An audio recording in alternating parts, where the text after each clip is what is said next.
Sa ngalan ng Ama at ng Anak at ng Espiritu Santo. Amen. Sumainyo ang Panginoon. At sumaiyo rin. Mga kapatid, aminin natin ang ating mga kasalanan upang tayo maging marapat gumanap sa banal na pagdiriwang. Inaamin ko sa makapangyarihang Diyos at sa inyong mga kapatid na lubha ako nagkasala sa isip, salita at sa gawa at sa aking pagkukulang. Kaya isinasamo ko sa mahal na Birheng Maria, sa lahat ng mga anghel at mga banal, at sa inyo mga kapatid na ako ay panalangin sa Panginoong ating Diyos. Kaawaan tayo ng makapangyarihang Diyos, patawarin tayo sa ating mga kasalanan, at patubay tayo sa buhay na walang hanggan. Amen.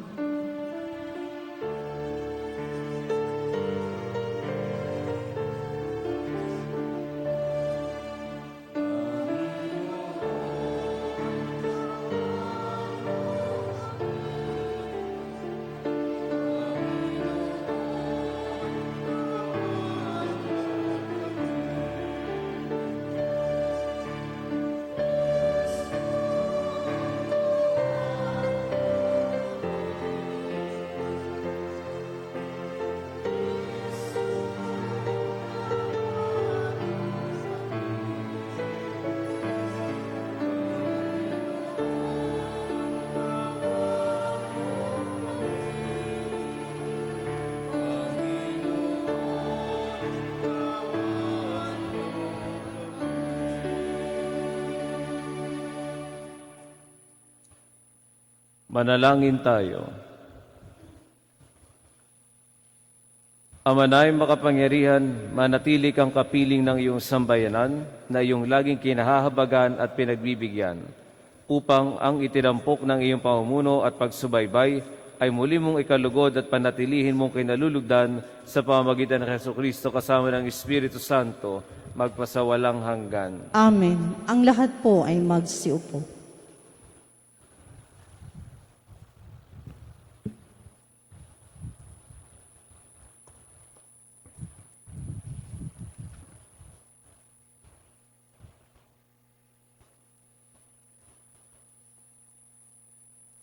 Pagbasa mula sa aklat ni Propeta Jeremias.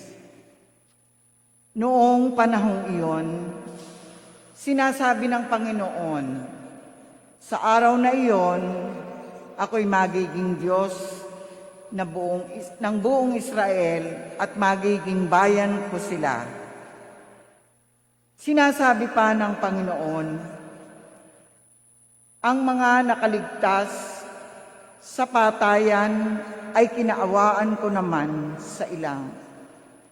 Na ang Israel ay naghahanap ng kapahingahan, napakita ko sa kanila mula sa malayo. Sa simula pa'y inibig ko na sila at patuloy kong ipinagmamalasakit. Muli kitang itatayo, marilag na Israel. Hahawakan mo muli ang iyong pandereta at masaya kang makikisayaw. Muli kang magtatanim ng ubas sa mga burol ng Samaria. Magtatanim ang mga manananim at magpapasasa sa ibubungan niyon. Pagkat darating ang araw, nahihiyaw ang mga bantay mula sa karburulan ng Ephraim. Hali kayo, umakyat tayo sa Sion, sa Panginoon na ating Diyos. Ang sabi ng Panginoon, umawit kayo sa kagalakan, alang-alang kay Jacob. Ipagbunyi ninyo ang pinakadakilang bansa. Magpuri kayo at inyong ipahayag na iniligtas ng Panginoon ang kanyang bayan, ang mga nalabi sa Israel. Ang salita ng Diyos. Salamat sa Diyos.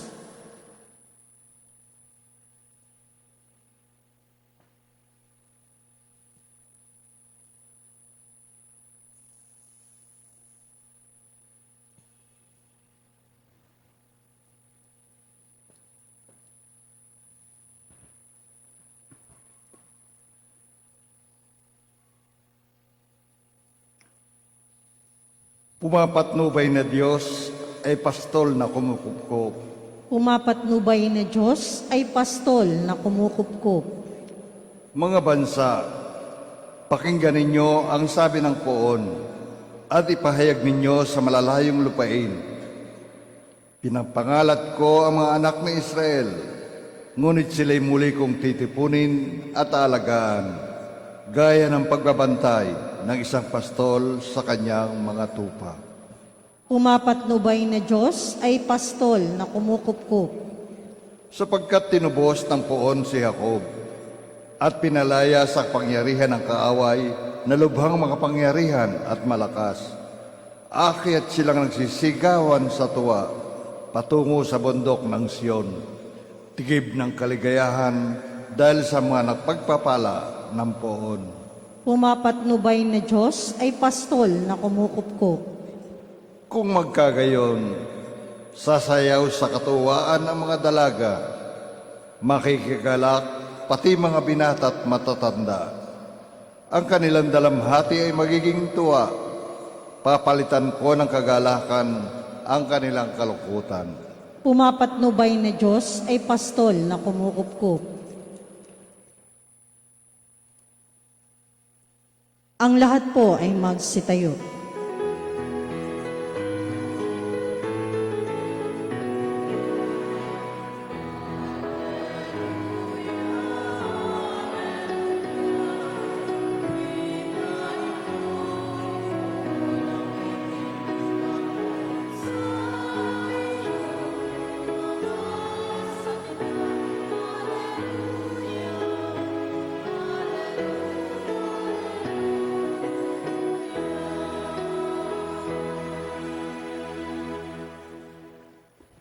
Sumainyo ang Panginoon. At sumayo. Ang mabuting balita ng Panginoon ayon kay San Mateo. Papuri sa iyo, Panginoon.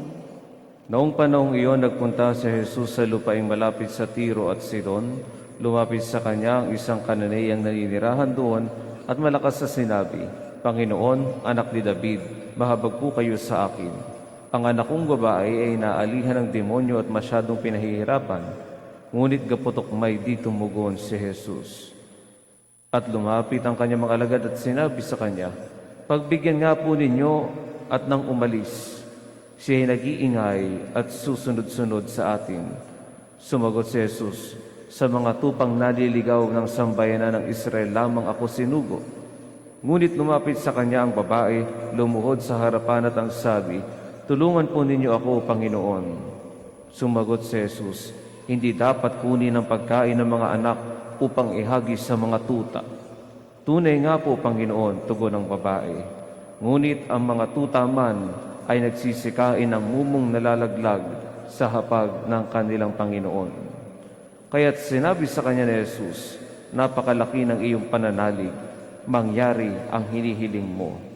At noon di gumaling ang kanyang anak. Ang mabuting balita ng Panginoon.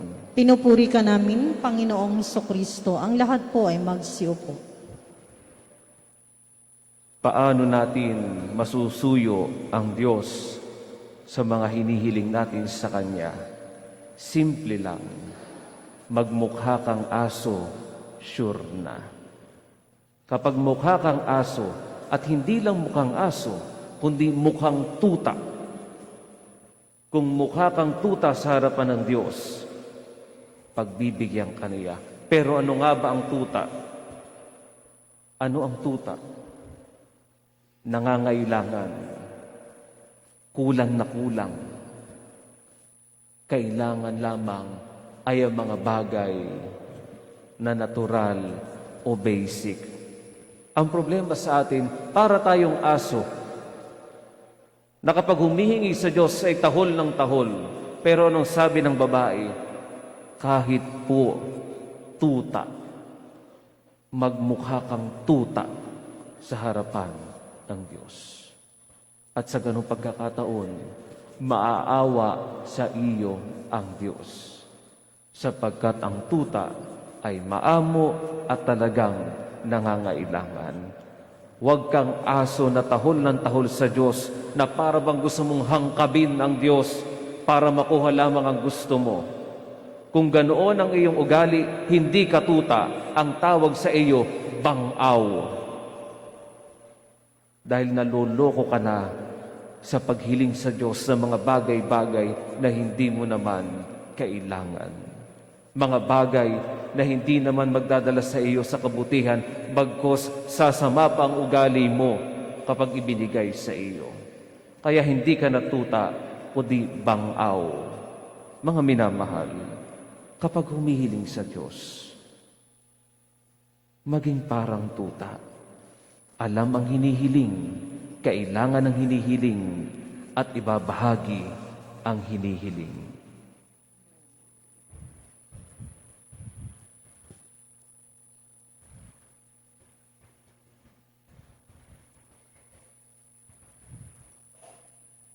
Magsitayo na po ang lahat.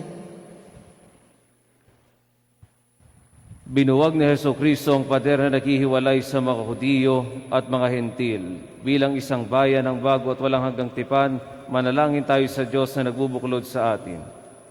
Ang tugon, Panginoon, dinggin mo ang aming panalangin. Panginoon, dinggin mo ang aming panalangin.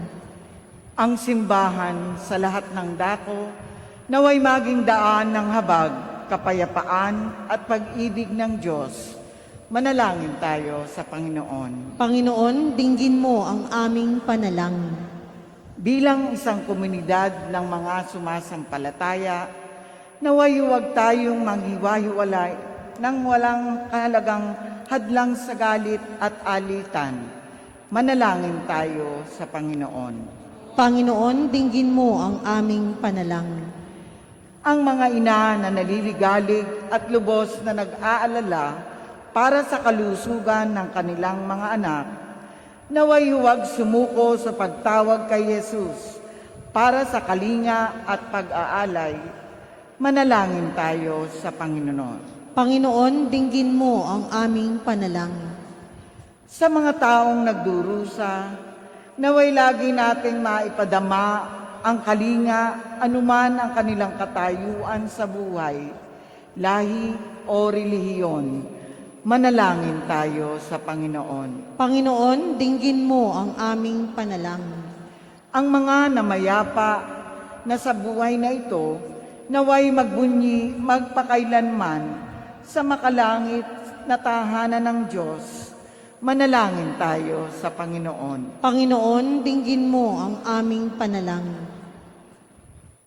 Makapangyarihang Ama, aming tanggulan at lakas, ninanais mong mabuo kaming lahat bilang iyong bayan.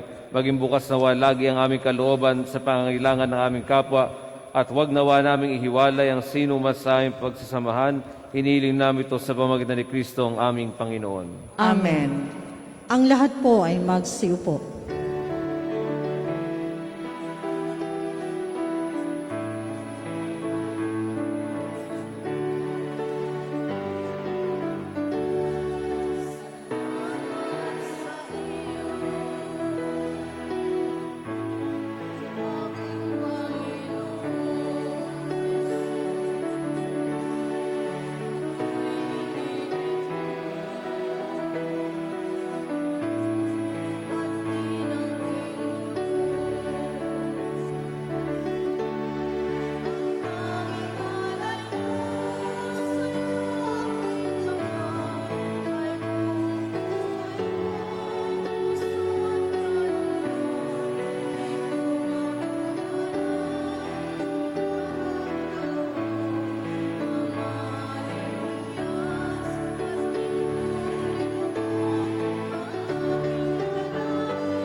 Magsitayo na po ang lahat.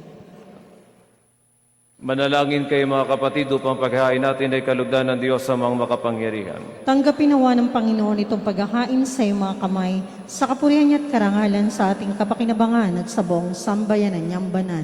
Ama naming lumikha, para mo ng awa, gawin mong banal ang mga alay naming iyosan ng kalugdan, at kami gawin mong haing sa iyo laging nakalaan sa pamamagitan ng Jesucristo kasama ng Espiritu Santo, magpasawalang hanggan. Amen. Sumainyo ang Panginoon. At sumaiyo, Itaas sa Diyos ang inyong puso at diwa. itinaasa namin sa Panginoon. Pasalamatan natin ang Panginoong ating Diyos. Marapat na siya'y pasalamatan. Ama na makapangyarihan, tunay nga marapat na ikaw ay aming pasalamatan sa pamagitan ng Jesucristo na aming Panginoon.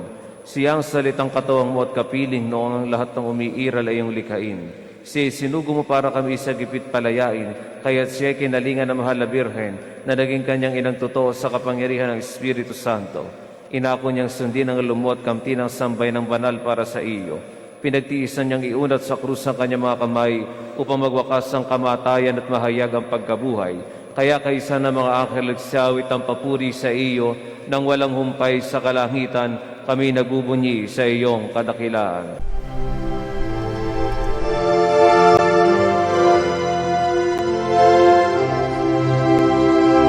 Santo, Santo, Santo, Panginoong Diyos makapangyarihan, napupuno ang langit at lupa ng kalwalhatian mo. Hosana sa kaitaasan, pinagpalang na paririto sa ngalan ng Panginoon. Hosana sa kaitaasan.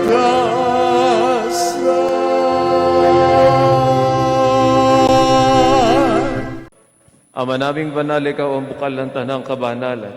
Kaya't sa pamagitan ng iyong Espiritu gawing banal ng mga kaloob na ito upang para sa amin maging katawan at dugo ng aming Panginoong Jesucristo. Bago niya pinagtiis ang kusang loob na maging handog, hinawakan niya ang tinapay, pinasalamatan kaniya, pinagati-hati niya iyon, inebot sa kanyang mga lagad at sinabi, tanggapin ninyong lahat ito at kanin, ito ang aking katawan na ihahandog para sa inyo.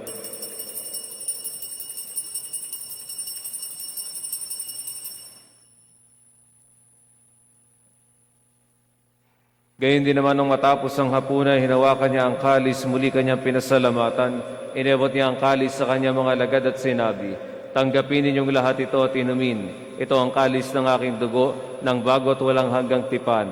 Ang aking dugo na ibubuhos para sa inyo at para sa lahat, sa ikapagkapatawad ng mga kasalanan. Gawin ninyo ito sa pag-alala sa akin.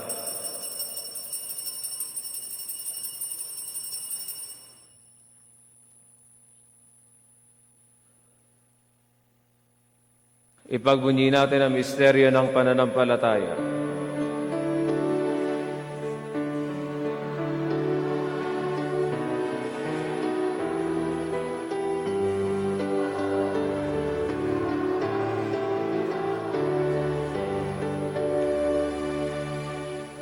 Ama, ginagawa namin ngayon ang pag-alala sa pagkamatay at huli pagkabuhay ng iyong anak. Kaya tiniaalay namin sa iyo ang tinapay at bibigay buhay at ang kalis na kakaloob ng kaligtasan. Kami nagpapasalamat dahil kami minarapat umayo sa harap mo para maglingkod sa iyo. Isinasamo namin kami magsasalo-salo sa katawan at dugo ni Kristo ay mabuklod sa pagkakaisa sa pamamagitan ng Espiritu Santo. Ama, lingapin mo ang iyong simbahang laganap sa buong daigdig. Puspusin mo kami sa pag-ibig kaysa ni Francisco na aming Papa at ni Melray na aming Obispo at ng Tanang Kaparian. Alalahanin mo rin ang mga kapatid naming nahimlay na may pag-asa sila'y muling mabubuhay. Gayon din ang lahat ng mga pumanaw. Kaawaan mo sila at patuloy sa iyong kaliwanagan. Kaawaan mo at pagidapati kaming lahat na makasalo sa iyong buhay na walang wakas. Kaysa na mahal na Birheng Maria, na ina ng Diyos, kaysa ni San Jose na kanyang esposo, kaysa ng mga apostol at lahat ng mga banal na namuhay dito sa daigdig ng kalugod-lugod sa iyo, maipagdiwang nawa namin ang pagpupuri sa ikararangal mo sa pamagitan ng iyong anak na aming Panginoong Jesucristo. Sa pamamagitan ni Kristo kasama niya at sa Kanya, ang lahat ng parangal at papuri ay sa iyo. Diyos amang makapangyarihan, kasama ng Espiritu Santo, magpasawalang hanggan.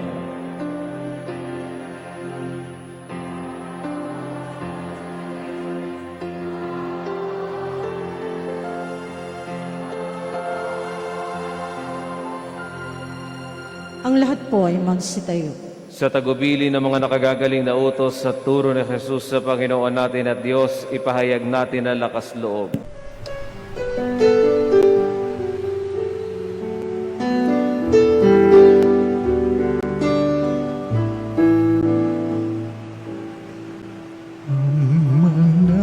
namin sumasalang ka, sambahin ang ngalan mo, mapasamin ang kaharian mo, sundin ang loob mo dito sa lupa para nang sa langit. Bigyan mo po kami ngayon ng aming kakanin sa araw-araw at patawarin mo kami sa aming mga sala para ng pagpapatawan namin sa nagkakasala sa amin, at huwag mo kaming ipagdulot sa tukso, at yadya mo kami sa lahat ng masama. Hinihiling namin kami adya sa lahat ng masama, pagkalooban ng kapayapaan araw-araw, iligtas sa kasalanan, at ilayo sa lahat ng kapahamakan samantalang aming pinananabikan ang dakilang araw ng pagkapahayag ng tagapagligtas namin sa Jesucristo.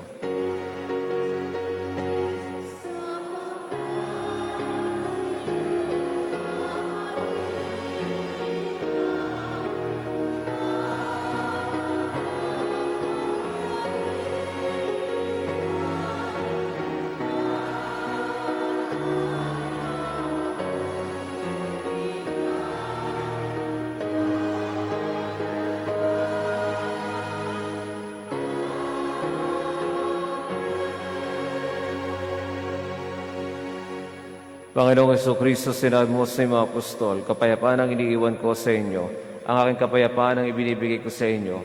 Tunghayan mo ang aming pananampalataya at huwag ang aming pagkakasala. Pagkalooban mo kami ng kapayapaan at pagkakaisa, ayon sa iyong kalooban, kasama ng Espiritu Santo magpasawalang hanggan. Amen. Ang kapayapaan ng Panginoon ay laging sumainyo. At sumaiyo. Magbigayan kayo ng kapayapaan sa isa't isa.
Ang lahat po ay magsiluhod.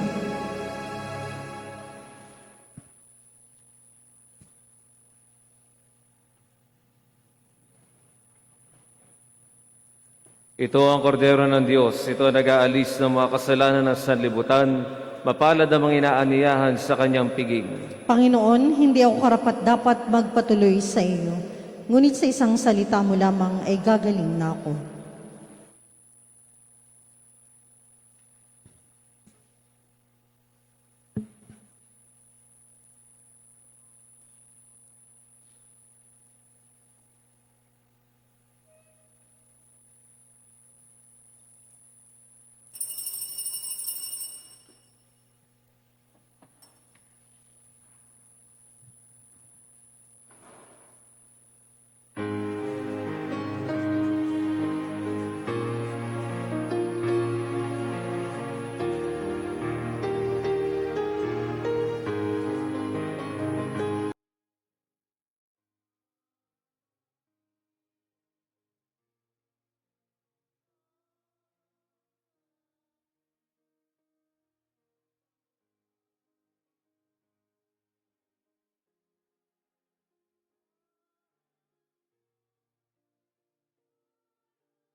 Manalangin tayo.